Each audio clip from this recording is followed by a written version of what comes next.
আসসালামু আলাইকুম ওয়া রাহমাতুল্লাহি তাআলা ওয়া বারাকাতুহু।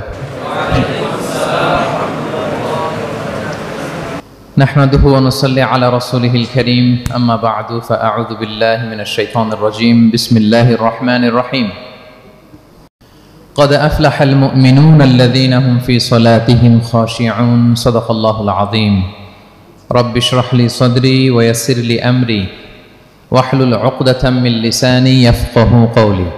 সম্মানিত সুধী, সূরাতুল মুমিনুনের প্রথম 10টি আয়াতের বিশেষ ফজিলত রয়েছে, তাৎপর্য রয়েছে। এই 10টি আয়াতের সংক্ষিপ্ত তাফসীর আমি আপনাদের সামনে পেশ করব ইনশাআল্লাহ বিইذنিল্লাহ।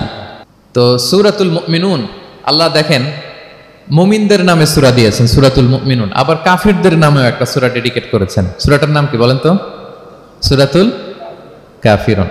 আবার মুমিনও না কাফিরও না, মাঝামাঝি আল মুনাফিকুন, তাদের নামে আল্লাহ একটা সূরা দিয়েছেন সূরাতুল মুনাফিকুন। তো এই সূরাটা আমাদেরকে উৎসর্গ করা, আমাদের জন্য ডেডিকেট করা, মুমিনুন নামে এই সূরাটা। এই সূরাটা নাজিলের একটা প্রেক্ষাপট আছে, যেটাকে আরবিতে শানে নুজুল বলে। ওটা বলেই আমি মূল ব্যাখ্যা বা আলোচনার দিকে চলে যাচ্ছি। সম্মানিত সুধী, রাসূলুল্লাহ সাল্লাল্লাহু আলাইহি ওয়াসাল্লামের কাছে আল্লাহ তাআলা যে কোরআন নাজিল করেছেন, এই কোরআন যেটা লেটেস্ট ভার্সন অফ রেভিলেশনের সর্বশেষ ভার্সন, এটা আল্লাহ তাআলা বিষ্ণু ঈসা ইসলামের কাছে নানাভাবে নাজিল করতেন। কোরআন নাজিল হওয়ার অনেকগুলো পদ্ধতি ছিল, সবসময় একইভাবে কোরআন আসতো না। কখনো কখনো কোরআন আসতো মিসলা সলসালাতিল জারাস, আমরা ঘন্টা যখন বাজাই যে বিকট শব্দ হয়, এরকম বিকট আওয়াজে মাঝে মাঝে কোরআন নাজিল হতো। আপনাদের মনে থাকবার কথা, বাংলাদেশে আমরা যখন প্রাইমারি স্কুলে পড়তাম বা হাই স্কুলে পড়তাম, ঘন্টা শেষ হলে, একটা ক্লাস শেষ হলে দফতরি কি করতো বলেন তো? হ্যাঁ, দিত না? মনে পড়ে? পিকচারাইজেশন হচ্ছে? আচ্ছা, প্রচন্ড আওয়াজে ওই বেলের মধ্যে বাড়ি দিত। তখন আমরা বুঝতাম কি একটা ঘন্টা হয়েছে। এক ক্লাস শেষে একটা দিত, 2 ক্লাস শেষে 2টা, ক্লাস যখন সব শেষ তখন অনেকগুলো দিত, বুঝতাম যে ছুটি আমাদের। এরকম রিঙ্গিং বেল যদি বাজানো হয়, ঘন্টা বাজানো হয়, এটার যেরকম বিকট শব্দ, এরকম বিকট আওয়াজে মাঝে মাঝে কোরআন নাজিল হতো। রাসূল সাল্লাল্লাহু আলাইহি ওয়াসাল্লাম বলেন, এই প্রসেসে কোরআন রিসিভ করা আমার জন্য বড্ড কষ্টকর ছিল। আম্মা জান আয়েশা রাদিয়াল্লাহু তাআলা আনহা বলেন, প্রচন্ড শীতের রাতে আমরা কাঁপতাম শীতে, আর বিষ্ণু সাল্লাল্লাহু আলাইহি ওয়াসাল্লাম ঘামতেন। ওয়া ইন্না জাবিনাহু লা ইয়াতাফাসসাদু আরাফান, আমরা শীতে কাঁপতাম, কম্বল জড়িয়ে রাখতাম, আর বিষ্ণুনবীর কপাল বেয়ে ঘাম ঝরতো। সুবহানাল্লাহি বিহামদিহি। এভাবে তিনি কষ্ট করে কোরআন রিসিভ করেছেন। এটা একটা পদ্ধতি। আরেকটা পদ্ধতি হচ্ছে মিসলা দাবিয়া সাউতিন নাহাল, মৌমাছির ভন ভন শব্দের মতো কোরআন নাজিল হতো। যখন নাজিল হতো, রাসূল সাল্লাল্লাহু আলাইহি ওয়াসাল্লামের মুখের সামনে, চেহারার সামনে মৌমাছি ভন ভন করলে যেরকম সাউন্ড, এরকম একটা সাউন্ড হতো। এটা সাহাবারা কাছাকাছি যারা থাকতেন ওনারা উইটনেস করেছেন অনেকবার। আজকের এই আলোচনাটা এটার সাথে প্রাসঙ্গিক, আমি বলবো আপনাদেরকে। 2টা পদ্ধতি গেল। আরেকটা পদ্ধতি হচ্ছে মিন ওয়ারা'i হিজাব, পর্দার অন্তরাল থেকে সরাসরি আল্লাহ কথা বলতেন, রাসূল সাল্লাল্লাহু আলাইহি ওয়াসাল্লাম শুনতো। এটা কেবল একবারই হয়েছে, মেরাজের রাতে। তারপর মাঝে মাঝে ইউলকা ফি কুলুবি রাসূলিল্লাহ, আল্লাহ রাসূল সাল্লাল্লাহু আলাইহি ওয়াসাল্লামের অন্তঃকরণে আল্লাহ তাআলা ঢেলে দিতেন ওয়াহী। আচ্ছা, আবার কখনো কখনো জিবরাইল আলাইহিস সালাম ওনার মূল আকৃতিতে ওহী নিয়ে আসতেন। ওনার যে বিসূরাতিহিল আসলিয়া, জিবরাইল আলাইহিস সালামের যে মূল সূরাত, এই সূরাতে আসতেন। এই সূরাতে রাসূল সাল্লাল্লাহু আলাইহি ওয়াসাল্লাম জিবরাইল আলাইহিস সালামকে জীবনে 2বার দেখেছিলেন। একবার ওই যে হেরা গুহার ওখানে দেখেছিলেন, আর একবার সেই সিদরাতুল মুনতাহা মেরাজের রাতে দেখেছিলেন। 600 পাখা মেলে বিশাল আকৃতি নিয়ে পুরো দিগন্ত বিস্তৃত করে জিবরাইল আলাইহিস সালাম নেমে আসতেন। 2বার এভাবে রাসূল সাল্লাল্লাহু আলাইহি ওয়াসাল্লাম দেখেছিলেন। এভাবে কোরআন নাজিল হতো। আবার কখনো কখনো রাসূল সাল্লাল্লাহু আলাইহি ওয়াসাল্লাম এই যে হিউম্যান শেপে, মানুষের আকৃতিতে আসতেন, দেখতে মানুষের মতো লাগতো। মানুষের আকৃতিতে জিবরাইল আলাইহিস সালাম এসে কোরআন পৌঁছে দিয়ে যেতেন। বিষ্ণু সাল্লাল্লাহু আলাইহি ওয়াসাল্লাম বলতেন, এই প্রসেসে ওহী রিসিভ করা আমার জন্য সবচেয়ে সহজ ছিল। এটা তো খুব স্বাভাবিক, ন্যাচারাল, যে একজন মানুষ এসে আমার সাথে কথা বললে, মানুষ মানুষের সাথে কথা বলবে, এটা তো খুব ফ্লেক্সিবল হবে, কমফোর্টেবল হবে। বাকি পদ্ধতিগুলো রাসূল সাল্লাল্লাহু আলাইহি ওয়াসাল্লামের জন্য কঠিন ছিল। এবং এই সূরাতে যখন জিবরাইল আলাইহিস সালাম আসতেন, তখন দিহিয়াতুল কালবি আল আনসারী নামে এক সাহাবীর সূরাতে আসতেন। ওনার তওবাটা আল্লাহর কাছে খুব পছন্দ হয়েছিল। জাহিলি যুগে অনেক কন্যা সন্তানকে তিনি জীবিত প্রচিত করেছিলেন। পরে একবার এমন রিপেন্টেন্ট হলেন, অনুতপ্ত হলেন, অনুশোচনায় পড়ে আল্লাহর কাছে এমন কান্না করলেন। আর অনুশোচনার চোখের পানি আল্লাহ বড্ড পছন্দ করেন। অনুতপ্ত বান্দা যখন অনুতপ্ত হয়ে কাঁদে, তার চোখের পানি তার চোখ বেয়ে, নাক বেয়ে জমিনে ড্রপ করার আগে আল্লাহ বান্দাকে মাফ করে দেয়।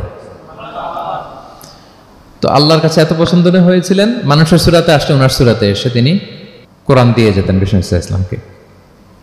তো মুসনাদে আহমদ ইবনে হাম্বল একটা হাদিস এসছে, ওমরে ফারুক রাদিয়াল্লাহু তাআলা আনহু এই হাদিসটা বর্ণনা করেন। তিনি বলেন যে আমরা একবার বিষ্ণু ইসলামের পাশে বসা, হঠাৎ সামি'না দাওয়িয়া সাউতিন নাহাল, মৌমাছির ভনভন ভনভন শব্দ শুনতে পেলাম, কিন্তু তাকিয়ে দেখি কোনো মৌমাছি নাই। তখন বুঝলাম যে রাসূল সাল্লাল্লাহু আলাইহি ওয়াসাল্লাম ওহী রিসিভ করছেন। কি রিসিভ করছেন? ওহী রিসিভ করছেন। ঠিকই রাসূল সাল্লাল্লাহু আলাইহি ওয়াসাল্লাম কিবলামুখী হলেন, ফাস্তাকবালাল কিবলা।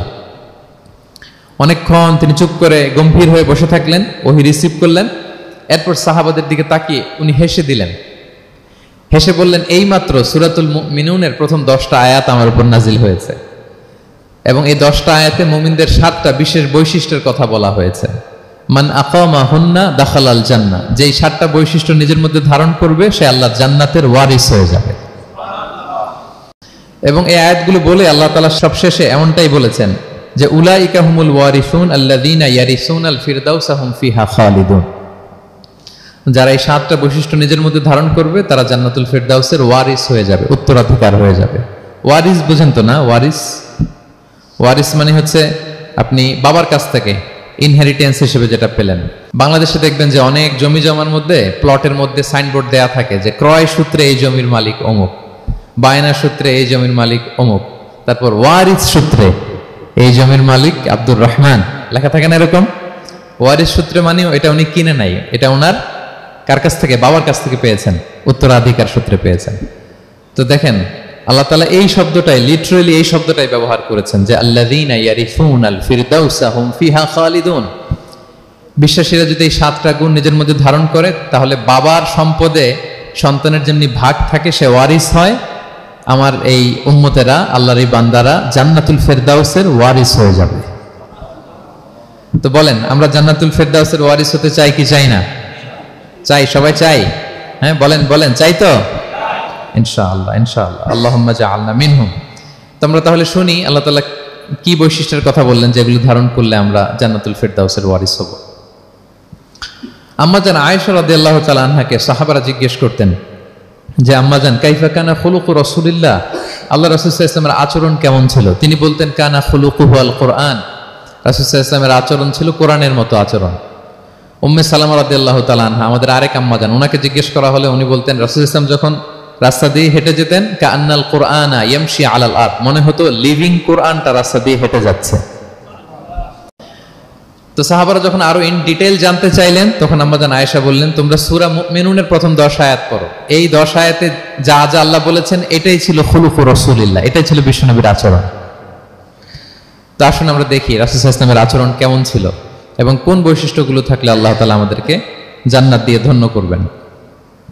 সূরাতুল মুমিনুনটা আল্লাহ তাআলা শুরু করছেন ক্বাদ আফলাহাল মুমিনুন আল্লাযীনা হুম ফি সালাতিহিম খাশিউন, অর্থাৎ সফল হয়েছে তারা, ঈমান এনেছে যারা। প্রথম আয়াতের অর্থ হচ্ছে ক্বাদ আফলাহাল মুমিনুন, বিশ্বাসীরাই সফল হয়েছে।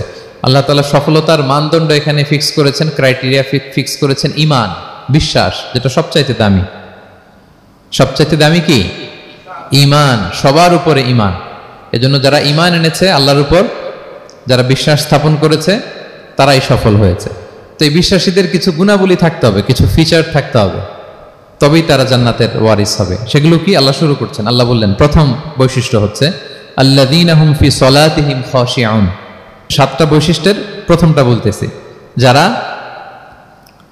সফল হয়েছে বিশ্বাসীরা, ওই বিশ্বাসীরা যারা তাদের সালাতে বিনয়াবনত থাকে, বিনম্র থাকে। সালাত যখন আদায় করে তারা খুশু খুদুর সাথে সালাত আদায় করে, এটা হচ্ছে প্রথম বৈশিষ্ট্য, বিনয়ের সাথে। খুশু খুদু মানে হচ্ছে অন্তরের একাগ্রতা এবং অঙ্গ প্রত্যঙ্গের একাগ্রতা। খুব সহজে আপনার অন্তরটাও থাকবে, এখানে আল্লাহর ভয় থাকবে, একাগ্র চিত্তে আপনি আল্লাহকে স্মরণ করবেন, আবার অঙ্গ প্রত্যঙ্গগুলো ঠিক থাকবে, এগুলো নড়াচড়া করবে না। আমরা অনেকে সালাতে দাঁড়ালে খুব বেশি নড়াচড়া করি, সালাতে কিন্তু খুব বেশি মুভমেন্ট করা যায় না, এটা নিষেধ। খুব জরুরি প্রয়োজন ছাড়া মুভমেন্ট করা নিষেধ। তো আল্লাহ বললেন আল্লাযীনা হুম ফি সালাতিহিম খাশিউন, প্রথম বৈশিষ্ট্য হচ্ছে যারা তাদের সালাতে বিনয়াবনত থাকবে, একাগ্র চিত্তে সালাত আদায় করবে। এতটা একাগ্র চিত্তে তারা অন্তরের মধ্যে এই উপলব্ধি ধারণ করবে যে আমি যে ইবাদত করছি এটা আল্লাহ দেখছেন, Allah is watching me, Allah is observing me, Allah তাআলা সরাসরি দেখছেন। এবং রাসূল সাল্লাল্লাহু আলাইহি ওয়াসাল্লাম এটাই বলেছেন যে আনতা আবুদাল্লাহা কাআন্নাকা তারাহু ফাইন লাম তাকুন তারাহু ফাইন্নাহু ইয়ারাক, এমন ভাবে ইবাদত করো মনে করো যে তুমি আল্লাহকে দেখছো। আর এটা যদি ভাবতে, এই উপলব্ধি আনতে যদি কষ্ট হয়, তাহলে অন্তত এতটুকু তো ভাবো যে আল্লাহ তোমায় দেখছেন, আল্লাহ আমাকে দেখছেন। এই ভাবনাটা অন্তরে আনা যায় না? চাইলেই আনা যায়। আমরা যেন এই উপলব্ধিটা নিজেদের মধ্যে রিয়েলাইজেশনটা বিল্ড আপ করার চেষ্টা করি যে আমি যে মুসল্লায় দাঁড়ালাম, এই যে আমি কিয়ামুল লাইল করতেছি, এই যে তারাবিতে আমি 20 রাকাত পড়তেছি লম্বা সময় ধরে, আল্লাহ কিন্তু দেখছেন। আমার সিজদা, আমার রুকু, এগুলো আল্লাহ তাআলা সরাসরি কি করছেন? দেখছেন। এই ফিল নিয়ে যদি আপনি সালাতে দাঁড়ান, এটা হচ্ছে খুশু খুদু। সাহাবারা এতটা বিনয়াবনত ভাবে একাগ্র চিত্তে নিমগ্ন হয়ে সালাতে প্রবেশ করতেন, মরুভূমির মাঝখানে ওনারা সালাত পড়ার সময় মাঝে মাঝে মরুভূমির পাখি এসে ওনাদের কাঁধে বসে যেত, মাথায় বসে যেত। পাখিগুলো মনে করতো এগুলো হয়তো খেজুর গাছ টাছ কিছু একটা হবে। কি হবে? খেজুর গাছ হয়তো হবে। আবার যখন রুকুতে যেতেন, পাখি উড়াল দিত।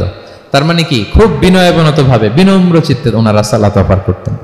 তাহলে এটা হচ্ছে প্রথম বৈশিষ্ট্য। প্রিয় ভাইরা, আমরা যেন সালাতে অত্যন্ত বিনয়ের সাথে একাগ্র চিত্তে, with full of solemnity and submission, একটা সাবমিসিভ ভাব যেন আপনার থাকে, যে আপনি নিজেকে সর্বোচ্চ উজাড় করে নিজেকে আল্লাহর কাছে পেশ করছেন।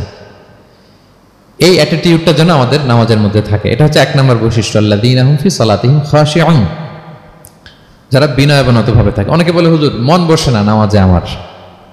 এটা অনেকের প্রশ্ন, অনেকের জিজ্ঞাসা যে মনটা ধরে রাখতে পারি না, নামাজে দাঁড়ালেই সারাদিন যেটা মনে হয় না ওইটা নামাজে মনে চলে আসে।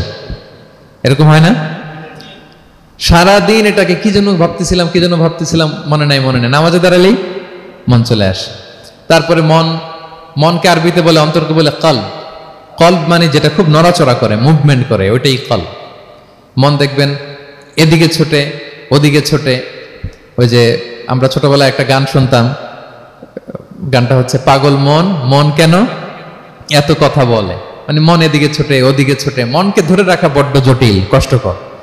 তো এটা স্বাভাবিক। অনেকেই বলে, হুজুর আমার মন থাকে না নামাজে, একাগ্র চিত্তে নামাজ তো আদায় করতে চাই, কিন্তু মনটাকে ধরে রাখা যায় না।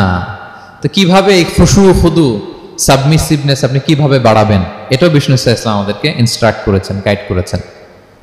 কিভাবে এই খুশুটা আসবে, অন্তরের মধ্যে একাগ্রতা আসবে। 1 নম্বর পদ্ধতি হচ্ছে খুশু খুদু বাড়ানোর। সালাতে যখন আপনি দাঁড়াবেন, বিষ্ণু বলেন সল্লু সলাতান মুআদ্দিয়া। বিষ্ণু বলেন, মনে করো যে নামাজটা পড়তেছো এটা হতে পারে তোমার বিদায়ী নামাজ, শেষ নামাজ জীবনের। হতে পারে না? ধরেন যে মাগরিবের সালাত যে আমরা আজকে পড়বো, এমন তো হতে পারে এটাই আমাদের জীবনের শেষ নামাজ। কি বলেন? হতে পারে কি না? পারে। আমরা কে কখন চলে যাব আমাদের তো জানা নাই। তো এই যে মুসল্লায় যখন আমরা দাঁড়াই, তখন কেন আমরা এটা ভাবি না যে it could be the last and final prayer in my life? হতে পারে এটাই আমার জীবনের শেষ নামাজ। এটা যদি আপনি ভাবতে পারেন, তখন দেখবেন ঠিকই আপনার একাগ্রতা, সাবমিসিভনেস এটা বাড়তেছে। আপনাকে যদি বলা হয় যে আজকে রাত 10টায় তোমার দুনিয়ার সফর শেষ, নতুন স্টেশনে যেতে হবে, আলামুল বারজাকে, তোমার শেষ, তোমার মৃত্যু হয়ে যাবে।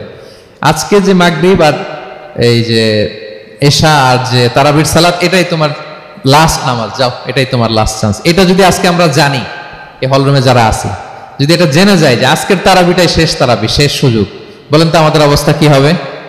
প্রতিদিন ধরেন যে মাগরিবের নামাজের পরে একটু নিউজ দেখেন, একটু ফেসবুকে ঢুকেন, আজকেও তো ঢুকবেন, তাই না? ঢুকবেন কি করবেন আজকে? আল্লাহ সব বাদ দিয়ে ওযু করে আতর মেখে জায়নামাজটা ভিজিয়ে দীর্ঘ কিয়ামুল লাইল করবেন। সিজদায় পড়ে চোখের পানি দিয়ে জায়নামাজ ভিজিয়ে দেবো আমরা, ঠিক কিনা? কারণ আমি নিশ্চিত হতে পেরেছি এটাই আমার শেষ নামাজ। তো এটা তো প্রত্যেক সালাতের ক্ষেত্রেই আমাদের প্রযোজ্য। আসলে আমরা যে নামাজ পড়ি, যে কোনো নামাজই তো আমার শেষ চান্স হতে পারে। কি বলেন? হতে পারে কি পারে না? বলেন তো। পারে। এই টেকনিকটাই রাসূল সাল্লাল্লাহু আলাইহি ওয়াসাল্লাম শিখিয়েছেন, বলেছেন সল্লু সালাতান মুআদ্দিয়া। মনে করো এটাই হতে পারে তোমার জীবনের শেষ নামাজ। আমাদের ইউনিভার্সিটিতে ইমাম বেসার, যিনি চিফ ইমাম, উনি নামাজের আগে একটা চমৎকার অ্যানাউন্সমেন্ট দেয়। উনি বলে যে let's perform this Salah as if this is our last and final prayer. চলুন এমনভাবে নামাজটা পড়ি, ভাবি যে হতে পারে এটাই আমার জীবনের শেষ নামাজ। তাহলে সম্মানিত, শুধু এই ভাবনাটা নিয়ে যদি আমরা মুসল্লায় দাঁড়াই, দেখবেন যে ওই দিন আপনার মনে দিক সেদিক যাবে না, একটা ভয় কাজ করবে যে হায়রে হতে পারে এটাই আমার লাস্ট চান্স, আর আমার রবকে সিজদা দেওয়ার সুযোগ হয়তো আমি আর পাবো না। তাহলে এখন থেকে আমরা সালাতে যখন দাঁড়াবো এটা ভাববো যে this could be my last chance in my life. হতে পারে এটাই শেষ চান্স, আমি একাগ্র চিত্তে আমার সালাতটাকে আল্লাহর কাছে উপস্থাপন করি। কি বলেন, পারা যাবে তো ইনশাআল্লাহ? খুশু খুদু বাড়ানোর 1 নম্বর টিপস।